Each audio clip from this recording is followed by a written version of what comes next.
How to find transaction history on Bitget Wallet. Are you on Bitget Wallet and wondering where all your past transactions are? Don't worry. Here's how you can find your transaction history in just a few simple steps. First of all, launch open the Bitget Wallet application on your device.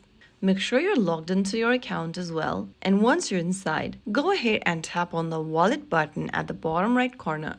Once you're inside this wallet page, click on the History button under Add Funds. Now all of your transactions will be displayed on this page. You'll see the list of your past transactions including sent transfers, received funds, fees, status, etc. If you don't have any transactions yet, you'll be able to see this blank space. Some transactions may take time to appear if they are still pending. So that's how you can find your transaction history on Bitget Wallet.